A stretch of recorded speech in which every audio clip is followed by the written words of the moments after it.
Hello and welcome to the Philippines. Today we're going to look at some of the factors that you should use in determining which countries you want to visit, which countries you might want to retire in, and maybe even which countries you might want to work in. And as I do this, I'm going to be showing you some of the clips that I have taken over the last 4 years here in the Philippines and in Vietnam. I have visited the Philippines, been here pretty much for 4 years. I have visited Vietnam, did a lot of research about Thailand, had planned on going there before I decided on the Philippines, and I've done some research about Cambodia. I've met a number of people who have lived and worked in Cambodia, got a little bit of a feel for that country. Record numbers of people are choosing to live overseas, expats, to live in another country for a number of factors, cost of living being one, medical issues, and the cultural experience being a major reason as well. Your needs, your wants, your requirements, and your budget are major factors in determining where you're going to live, where you're going to visit. And you should make a list of those items. If you don't have one, we're going to go over some of those items in this video, and you should write them down and start thinking about those. As a student of history and with great interest in current events internationally, since I was quite young, I'm very well aware that political situations in countries can change rapidly and affect the reasons why you even can live in some areas. Thailand is a good example right now. In the past year, Thailand has uh, not new laws, but they've started enforcing old laws, making it much more difficult and expensive for expats, for foreigners, to live there. And you have thousands and thousands of foreigners moving out of Thailand at this time. And like Pattaya, which is a big expat beach town. I've read, and these are government figures, that 30% of the Westerners are gone, no longer spending money there. Your budget and cost of living is very important to many of us, and I think that it's true to say that you could live quite cheaply in any of these countries if you choose that lifestyle. Do not, I repeat, do not be misled by by information out there saying that you can survive, you can live like a king for 500, 700, 800 pesos. I don't think that's accurate. And Cambodia is probably the cheapest place to live overall if you choose to live very minimalistic. They also have the least in the way of infrastructure, I think. So you're going to have issues with the internet and other items like that, depending upon where you live. Uh, Many of these countries and their cities are undergoing great transformations. Phnom Penh in Cambodia, for instance, over the years, lots of casinos built there, so the character of the city itself is changing drastically. Probably the most important factor, whether you thrive and enjoy your time in a foreign country, or if you only survive, is the comfort level.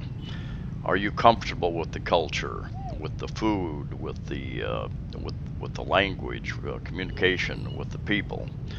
And I can tell you that I'm very comfortable here in the Philippines. In fact, probably too comfortable because I had initially planned to use the Philippines as kind of a base to travel much more of the Philippines and also other Southeast Asian countries. It takes time, takes energy, takes money. Sometimes I'm a little low on one or more of those items, and so your comfort level. If you go to a foreign country, and that's why I advise many of you to go and visit first. I had a one-way ticket because I knew that if I wasn't comfortable in Cebu City, I could go to Iloilo City, Dumaguete, Davao, many other cities. I could pick up and go to a different country relatively easy. But many of you will want to take that trip for at least 2 weeks, a month, even longer if you can. And every region of the Philippines is different, different character, different personality, many of them even different languages. So it's a different experience. The big city versus a medium-sized city like Cebu versus Iloilo, Dumaguete, a smaller city. You can go up in elevation if the weather bothers you. You can go up in elevation. You can live up in smaller towns higher up. And that's how you get the cooler temperatures. Being able to communicate is a major issue in your comfort level. Obviously, the Philippines, English is the second official language. Different parts of the Philippines, people speak it with different degrees of fluency. Uh, I did a previous video about speaking English with English speaking Filipinos. And you will find once you're here that just like as you travel across the U.S., there's different accents, and it can be there can be misunderstandings, and it can be a challenge sometimes. But just be aware of that. Just as you go across the countries or Europe, different people speak English with different accents. I am told by many people who have been to Thailand many times, and a couple people who live there permanently, that English is not a problem issue. They know several Thais who speak good English, and they get by. A lot of the menus have pictures and English as well as the Thai, and so you can get by. And it's once you get out of those tourist areas that you might have an issue. When I was in Vietnam and in Saigon, Ho Chi Minh City, as well as Nha Trang, it was rare to find somebody who spoke English. And some critical situations I was able to find. And yes, the Philippines has lots of caves, and many of them are not as difficult to get into as this one. I think I'd gone to Surigao city with a Filipino friend, and one of our trips was into the cave here. Gave us hard hat, some gloves, and a flashlight. Many countries are teaching their school children English now, and but they're shy to use it because they don't use it on a daily basis. This is a motorbike equipped with call them outriggers or what? Very efficient. They put boards across, and so you can put a lot more people on there. And this was going up to I believe waterfalls or hot springs in the Surigao city area outside of the town. Transportation is another issue in all the countries. Thailand has more railroads, and the Philippines has some major infrastructure projects going. This is part of the tourist budget, I believe. They're putting in new roads going to tourist areas, try to facilitate getting to those areas. But sometimes you just use the transportation available. In this case, it was this motorbike. The infrastructure of a country, of course, is very important to your well-being and your comfort level. This is Mekong River in Vietnam. Spent a couple weeks over there, took a couple tours, and I was amazed the internet, even out here in rural Vietnam, the internet was very good out in the middle of the river.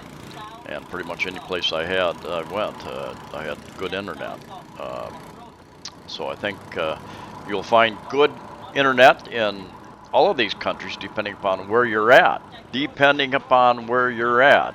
Key words. This is a floating market. Used to be much, much, much larger than it is now, but with the better infrastructure, the better roads, and that type of thing, much more produce is being shipped on the roads instead of on the Mekong River. Mekong River traverses many, many different countries. People come down with their fruits and vegetables and different goods to trade them on the river. Infrastructure includes not just transportation, includes your medical system, availability and the training, the quality, includes the internet and the education system, and all of those types of things. And If you're in the bigger cities, you can find many good hospitals, Vietnam, Thailand, Philippines. Many of those hospitals even deal in medical tourism. Many people come from around the world to get things done. Different countries, different hospitals specialize in different types of procedures, and I would direct you to the internet to search those types of things out. I have heard that both Thailand and some hospitals in Vietnam have what they call foreign prices in their hospitals and medical systems. I think Thailand even lists them, some of the hospitals and medical centers. The what is it, Frang? Is that the term they use for foreigner? They have a price for the locals and a price for the foreigner. Some hospitals in Vietnam, I heard, did the same thing, but not all. And occasionally, like Oslo, in the Philippines, they charge a little more for the foreigner to go swim with the whale sharks than they do for the locals, but it's not that much difference, and I don't see that very often. If you're in the rural areas, in the smaller towns and villages, the infrastructure is going to be different. The English will be different. You may find, I found in some towns in Bohol, for instance, they very seldom see a foreigner. And although I did find many people who spoke good English, uh, I found more people who were uncomfortable trying to speak English. Some who wouldn't even try to speak English, even though they understood, but they were not comfortable trying to speak it. So it's kind of one of those things, even though you're taught something, use it or lose it. If you're not using it, uh, talk to a guy from Switzerland. He has a resort on Bohol Island, and the Swiss often learn 2 or 3, 4 different languages: French, German, Italian, and American English.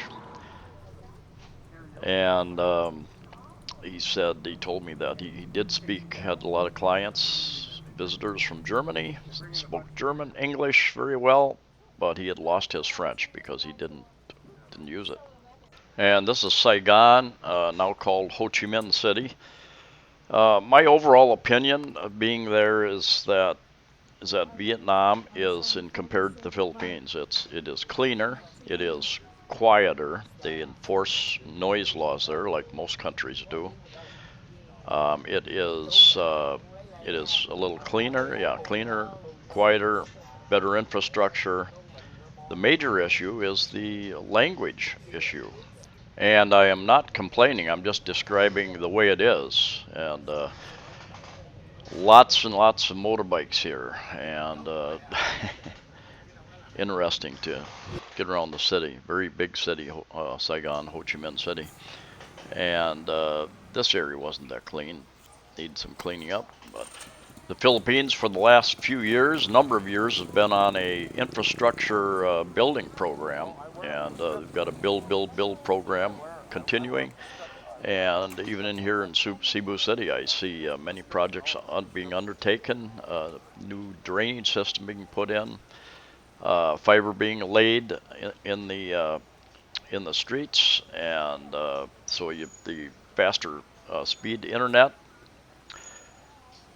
new roads, better roads being put in, railroads being built in certain areas, new airports, new piers being built, and bridges between islands. We've got a new third bridge going from the south of Cebu City on up over to Cordova in Mactan Island. That should have a pretty good impact on improving the traffic in city, but the traffic's just going to continue to grow anyway. Shopping and getting items that you want. We don't have an Amazon here. We've got Lazada and other online shopping places. We've got large malls in the bigger cities and malls, average size malls in the other cities and towns. Availability of items, you don't get things shipped overnight, especially here where we have so many islands here in the Philippines. Much of that comes by ferry. I just ordered some new eyeglasses. That's for another video. And they tell me it's going going to take like I think 4 different ferry trips, 1 plane trip and 4 ferry trips to get the product here, because it gets shipped into Manila and then a couple other ferries here, I guess. Coming from Germany. So that can be the shopping too. You go into the stores in Vietnam, everything is written in Vietnamese. I'm not complaining, I'm just stating the facts. So that can be an issue. You don't know what it is. There are certain areas of Philippine grocery stores that are the Asian products that also very well might not have any English writing. So I haven't got a clue to what a lot of that is. And I bought some of it just to experiment with it. But you'll find that in Thailand also, I think. I'm not that sure. I haven't been there. But that can be an issue, so it might be difficult. You don't know what many of the items are. Cambodia, part of what I want to do here is get input from people who have traveled these different places and get your thoughts. And I have, in part of my research, I have spent a couple days and actually several years reading different blogs. And you know, everybody likes a certain place for different reasons. And some people are very objective about it. Some people are very subjective about it. They've had a bad experience someplace, so therefore they paint the whole country, the whole population in a bad light. So anyway, I'd be interested to get feedback from those of you who have traveled these different countries and had various experiences. Chaos versus order, corruption versus law. Are you safe where you choose to travel or live? And I think corruption is an issue all over the world. Corruption, you're more likely to come across corruption in many of these countries. It's much more open here than it is in the U.S. There's a lot of hidden corruption in the U.S. Even I met a guy from Finland one day here, and he said, we have plenty of corruption in Finland. They're known as one of the least corrupt countries in the world. But we have a lot of legal corrupt, quote unquote, corruption in the U.S. Politicians get rich, and they get rich through legal corruption, legal influence buying. I know an Australian who has a hotel in Vietnam. I stayed at his hotel a few days, and he told me that the police would come by once a month to collect their dues. He said if you didn't pay the police, they would find some reason to shut you down, claim that drugs are being dealt out of your place or whatever. And he's seen it happen to somebody who had a restaurant bar type place. I have read that Cambodia, there's some corruption at some of the borders, that they will want to charge you extra to let you into the country and take care of what you need to do during many of these countries. You have to leave after 60 days. You have to make a border run, what they call a border run. Now here in the Philippines, much more easy to stay here for 3 years on a visitor's pass, a tourist visa.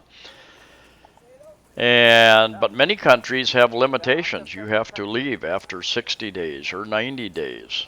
And then when you come back in, you start over again. Each country has special visas for tourists, for business people, for long-term retirement residence types things. And those types of things can change.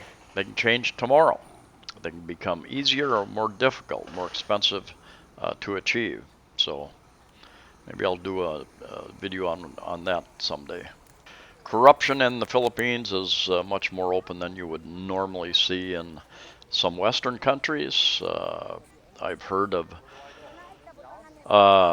Americans getting, for instance, they're driving a car, they get pulled over, and the officer says, well, you can take care of this ticket right here, then you don't have to go to court. It means he's going to determine what your fine is and put that in his pocket probably. I am aware of some of the corruption. I've known people and I've heard of it going on in different places. Sometimes some people feel that's okay because they think, well, it helps me get something done quickly. I know a guy with a I know a guy with a resort, and he was told by his bookkeeper that, well, you need to pay this extra fee. And he said, well, I thought we already paid those fees. Well, you did. You paid the official fee, but if you want it, if you want it done quickly, you have to pay some more. I think generally you are safe in all of these countries, unless you happen to wander into a bad area or happen to be at the wrong place at the wrong time. And issues like that can happen any place in the world.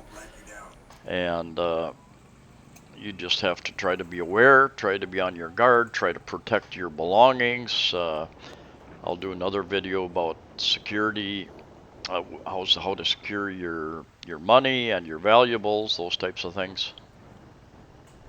I think Hanoi in the north of Vietnam is rated in the top 10 for snatching, for pickpocketing, and none of the cities in the Philippines are at the present time, but it could happen to anybody anywhere. There are scams in all of these countries and around the world, all kinds of different scams. So best to be educated about them. If something sounds too good to be true, or for instance you rent a motorbike or a jet ski, I've heard that this happens in Thailand more often, and you bring it back and they say, oh, you did all this damage to it, and then they expect you to pay for the damages. I met an Australian expat recently, and he was describing the Philippines. He said, I like coming in and experiencing this chaos. I think that's stretching it a little bit, but this chaos that is in the Philippines, and I enjoy it. And but then after a few months here, I go back to Australia, go back to the ordered society, and there's something to say about. Reminds me kind of like growing up. We don't have nearly as many regulations here, safety regulations. You know, people ride in the backs of pickup trucks, and now there's a law against almost everything in America, and to protect us from ourselves. And some of those are good, some are pushing it past the limit, I think. But I feel a freedom here, like when I was growing up, to go and see and do things. The people are generally friendly. There's always somebody who speaks English who can help facilitate, help give you directions. Food is an important factor, of course, in choosing where to live and travel to. And from all my conversations and comments I've read and blogs I've read, it seems that the majority of foreigners prefer the Thai food, and then different parts of Thailand also. You've got like at least 3 or 4 different regions of Thailand, and the food is a little bit different in those different regions. Same thing in China, America, and some of the Philippines probably as well. The different areas have different specialties, different ways of making the same basic thing. And but most people seem to prefer Thai food for being more tasty and perhaps healthy. Vietnamese food, different choices over Filipino food. And I'm not that familiar with Cambodian food. I've seen the videos where they're eating insects off the cooked insects off the trays at the markets. But other than that, I'm not that familiar with Cambodian food. So some of you who've been over there can enlighten us. In the bigger cities in the Philippines, you have many more choices as far as chain restaurants and different ethnic choices as well.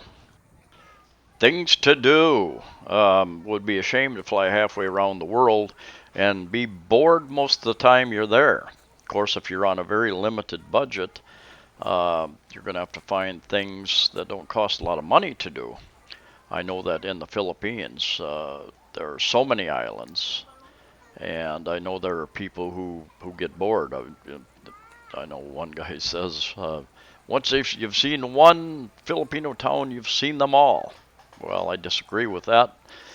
It's true to an extent, but the Philippine culture. But there are mountains, there are beaches, there are caves, there are waterfalls, and there are tours, there are museums, there are malls and malls and more malls, and you can rent motorbikes and go on trips. You can take ferry trips to other islands.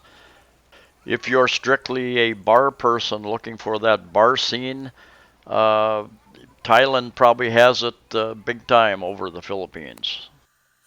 My experience in Vietnam was that I was surprised how many expats I met there. Many Australians. I think I met four in the last hour I was there, just walking the street.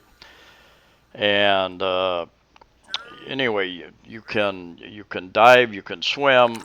This was my first dive after I took my scuba diving lessons in Malapascua, and you can dive with the sharks. These are Thresher sharks. They don't care for human flesh, I understand, and I believe there are places you can swim to watch the hammerheads as well. Big groups of hammerhead sharks. But anyway, Ho Chi Minh City, oh, formerly Saigon, I was surprised how many neighborhood bars there were, and not the not the girly bar type places that you would find in like some of the places in Thailand. And so anyway, there are many options. You can hike in the mountains. You can just walk the streets, and I have been doing it for 4 years. I've never really felt like I was in a bad place. I have had a couple people tell me, "Sir, you shouldn't be here," and they convinced me that maybe I should leave that area for whatever reason it was. They knew more about it than I did. But I've been told by foreigners who have been coming to the Philippines for many years, and also many Filipinos, that it is much safer now than it was not so many years ago. The water tends to be very clear most places, and also very nice temperature wise. And the people, one of the most important factors about deciding where to live, where to visit, uh, where to retire to, or even work.